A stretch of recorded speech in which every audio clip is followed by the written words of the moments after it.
कृष्णा पुनिया जी, अब इसमें क्या हो गया है ना कि अब भाजपा कह रही है कि इसमें कांग्रेस आ गई है, ऑपोजिशन पार्टीज आ गई हैं, ये जो पूरा प्रदर्शन था खिलाड़ियों का अब ये पॉलिटिकल हो गया है।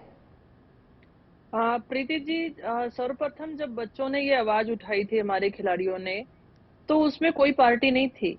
और खिलाड़ियों ने स्पोर्ट्स मिनिस्टर के सामने जाके भी बात रखी थी और लगभग 3 महीने का समय इनको दिया। तब तो कोई पार्टी उसके बीच में नहीं थी और वो इसीलिए हम लोग नहीं थे कि कम से कम इनकी बात को सुना जाए और जिन्होंने हमारे देश का मान सम्मान बढ़ाया हो, जिन्होंने देश के लिए मेडल जीता हो, तब तो कोई बात नहीं थी। आज जब वो बच्चे अकेले पढ़ रहे हैं तो क्या हम उन्हें ऐसे अकेला छोड़ दें? ये हमारी मतलब राजनीति से हमारी बच्चियों की आबरू सबसे पहले जरूरी है या राजनीति जरूरी है? तो मैं आपको ये कहना चाहूंगी कि इतनी घटिया सोच करके ये डाइवर्ट करना चाह रहे हैं मुद्दे को कि अब इस पे खापे आ गई है, इस पे कांग्रेस आ गई है, इस पे कोई संगठन आ गया है। ये सब घटिया चलन है। और ब्रिजभूषण जिस तरीके से बातें कर रहा है कि 15 रुपए की कीमत है एक मेडल की, क्या जाने वो क्या क्या है क्या नहीं है। वो जो एक अपराधी आदमी, उसे क्या पता मेडल की कीमत क्या है? उनसे पूछिए जिन्होंने 15-15 साल तक दिन रात एक किया हो। और मैं आपको ये कहना चाहूंगी, हाँ, कांग्रेस अगर इन बच्चियों के साथ खड़ी है तो क्या गलत कर रही है?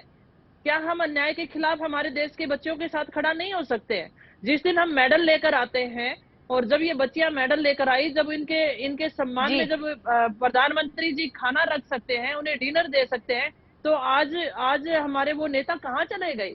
क्या इन बच्चों से एक बार भी बुलाकर बात नहीं कर सकते थे? आज उन बच्चियों ने एलिगेशन लगाया कि वो कृष्णा प्रधानमंत्री पुनिया जी से जी, मिलकर इस बात को रख सकते हैं। आप हर दिन उनके साथ जाके बैठ रही हैं। बस एक सवाल आपसे करूंगी, अगले 2-3 दिन अब क्या जी, बहुत ज्यादा मूवमेंट होगा जंतर मंतर की तरफ? क्या हरियाणा से और जगह से लोग आके जुड़ रहे हैं इनके साथ?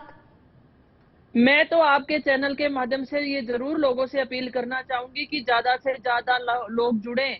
और उन लोगों से ये जरूर कहना चाहूंगी, जब साक्षी या विनेश या बजरंग जब मेडल जीत कर लाए थे, तो आपने अपने बच्चों का वैसो बनाने का आपने भी सपना लिया था और अपने बच्चों को मोटिवेट करते थे कि हमारे बच्चे भी इस तरीके से देश के लिए गौरव प्रदान करें।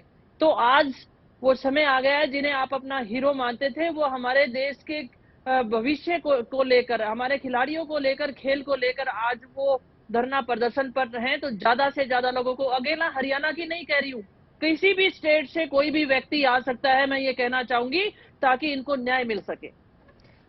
Vikram Singh ji, I'll come back to you. You know, what we are now essentially looking at is a full face-off, between those who will join in this protest. We will see a lot of movement coming in, like Ms. Punia said, maybe not just from Haryana, but primarily from Haryana, because these girls and these, most of these girls, actually all of these 7 girls come from Haryana. So you're creating a huge law and order situation by addressing a very basic faction which hasn't been addressed for over 30 days. Yes, Preeti ji, indeed an unseemly situation, a face-off, which was totally avoidable. The tragedy of the whole thing is an administrative tragedy that was totally avoidable. A smooth investigation, a fair investigation, investigation with integrity, as pure as the judicial process itself, would have ensured that there was no substance or cause for any agitation.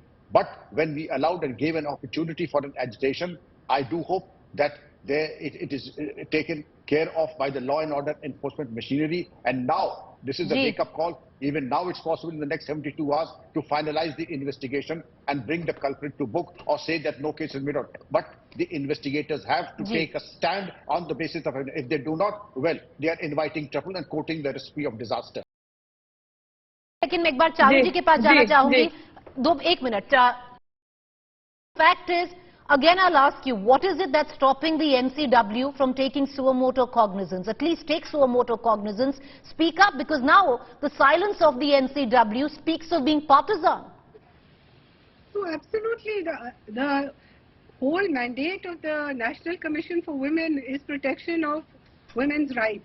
And when these young girls are literally on the roads, they are being forced to, come on the roads for their harassment rather than the state protecting them.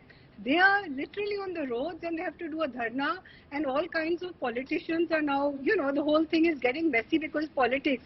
Initially the girls did not want any politician to even come on the stage and talk. But now they are so desperate, like Krishna ji said, कि जब कोई साथ नहीं देता, they are saying anyone, तिनका भी उनको का सहारा चाहिए. So they're willing to, but what about the actual authorities? What about the Ministry of Women and Child Development? What about the National Commission for Women? What about the National Commission for Protection of Child Rights? Where are they? Why are they silent? I mean, this is making the whole thing suspicious. And you can imagine, and all this kind of mockery about, then I am going to do a narco test and you do a narco test and we are willing. It's giving the impression that there's no rule of law in India and everybody is freewheeling. And, people are, you're getting, making people agitated, you're making them revolt. Like the DGP said that you're creating a law and order situation. Why do you want this kind of civil unrest?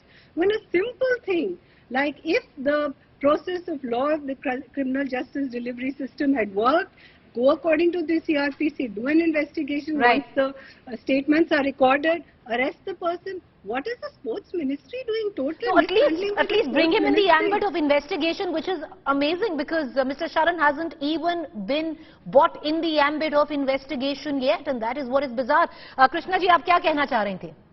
मैं प्रीति जी ये कहना चाह रही थी, जिस दिन हमारी बेटियों ने मेडल जीता था तो वो देश की बेटी थी और सभी भारतीयों ने, इवन चाहे वो बीजेपी हो, चाहे कांग्रेस हो या कोई अदर पार्टी हो, तो सबने ये कहा था कि हमारे भारत का मेडल आया है।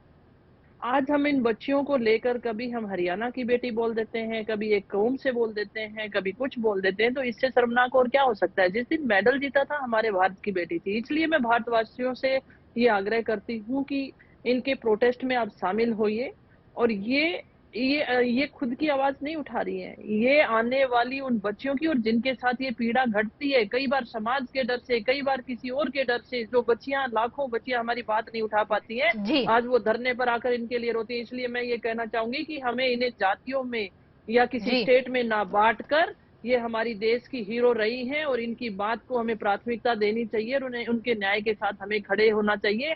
अगर इसी तरीके से अपराधियों का बचाव होता रहेगा तो हमारी बेटियों का शोषण जारी रहेगा।